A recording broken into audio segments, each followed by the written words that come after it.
She's not dead. The shout tore through the cold afternoon air just as the coffin was being lowered into the frozen ground. Snowflakes drifted silently over the black umbrellas gathered in the cemetery outside Toronto. Wealthy businessmen in tailored coats stood beside distant relatives dressed in designer grief. At the center of it all, the casket of Eleanor Laurent, tech billionaire, philanthropist, and one of Canada's most powerful women, was about to disappear beneath the earth. And then a garbage truck screeched to a stop at the gates. People turned in shock as a man in an orange reflective jacket jumped out, running toward the crowd. His boots crunched against the snow, his breath visible in the icy air. "She's not dead," he shouted again, his voice cracking. Gasps rippled through the mourners. Security stepped forward, but the man didn't slow down. At the front of the ceremony stood Daniel Laurent, Eleanor's only son. His jaw tightened in anger and embarrassment. "Remove him," Daniel ordered coldly. "This is a private funeral." But the garbage collector pushed forward, his eyes locked on the coffin. "You can't bury her. Please. You have to listen to me." His name was Marcus Reed. Most of the people standing there had never noticed him before, even though he had worked their neighborhood for years. He collected their trash at dawn while they slept.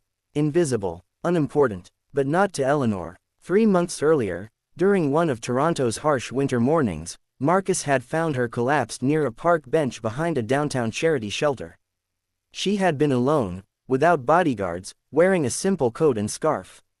He hadn't recognized her at first. To him, she was just a woman in trouble. He called 911 and stayed with her until paramedics arrived. Before the ambulance doors closed, she gripped his wrist with surprising strength. "Don't let them put me under," she whispered weakly. "Promise me." He didn't understand what she meant at the time. Later, he learned who she was. The news had reported that Eleanor Laurent suffered a severe stroke and had been hospitalized in critical condition. Then, just days ago, headlines announced her death due to complications. But something had never sat right with Marcus. At the hospital that day, as he waited to give a statement to police about where he found her, he overheard 2 doctors arguing in the hallway. One had said, "Her vitals are stabilizing. She's responsive." The other quickly silenced him when Daniel approached.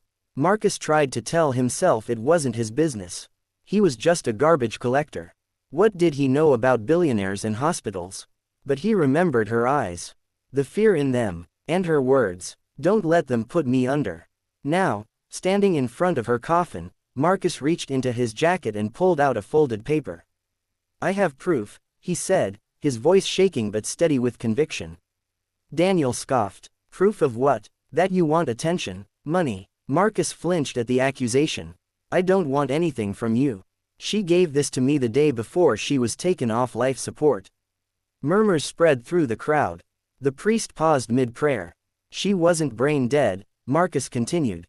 "She was conscious. She wrote this." Daniel's face paled. "That's impossible." Marcus handed the paper to one of the family lawyers standing nearby. With trembling hands, the lawyer unfolded it. The handwriting was shaky but unmistakably Eleanor's. "If you are reading this, then I was right to be afraid. I am not dying. Someone is trying to make it look that way.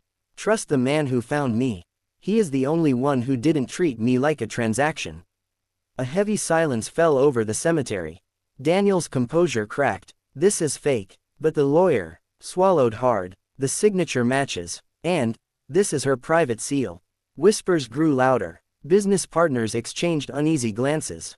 Eleanor had recently announced plans to restructure her company, shifting billions into environmental projects and cutting off several powerful investors who profited from oil and waste management contracts. Daniel had publicly disagreed with her decisions.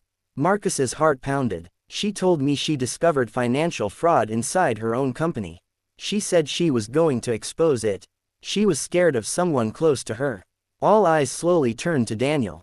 Snow continued to fall, dusting the black coffin in white. An older woman stepped forward from the crowd.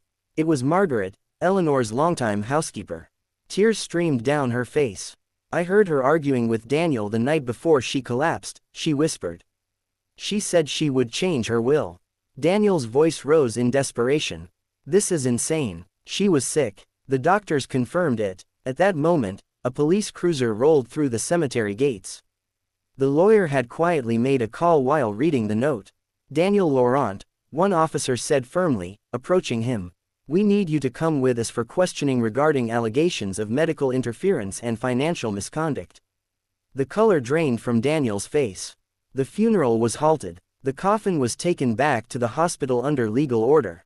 Hours later, after an emergency court decision, an independent medical team conducted a full examination. Eleanor Laurent was not dead. She had been placed into a medically induced coma, authorized by falsified documents. Her condition was serious but stable. She was alive. News of the miracle spread across Canada like wildfire. Headlines the next morning called it the resurrection scandal. But for Marcus, it wasn't about headlines. 2 weeks later, Eleanor opened her eyes in a quiet hospital room overlooking Lake Ontario. The first face she saw was not a CEO or a politician. It was the garbage collector who refused to stay silent. Tears slid down her cheeks as she whispered, "You kept your promise." Marcus smiled gently. "You kept fighting." Investigations revealed millions of dollars in attempted asset transfers connected to Daniel and 2 board members. They were arrested pending trial. The company's stock dropped at first, but when Eleanor publicly addressed the nation after her recovery, Canadians rallied behind her. She spoke not about betrayal, but about gratitude. "I was saved by someone society often overlooks," she said during a televised address from Ottawa. "A man who does one of the most important jobs in our cities and is rarely thanked for it." She announced the creation of a national foundation supporting sanitation workers and essential laborers across Canada, providing healthcare benefits and education grants for their families. When reporters asked Marcus how it felt to be called a hero, he shook his head. "I just listened," he said quietly. "Sometimes that's all someone needs." The cemetery where she was nearly buried became a symbol of second chances. And across neighborhoods in Toronto, people started greeting their garbage collectors by name. Because the day a billionaire almost disappeared beneath the snow, it wasn't power or wealth that saved her. It was the courage of someone who refused to believe she was gone. And sometimes, the quietest voices are the ones that change everything.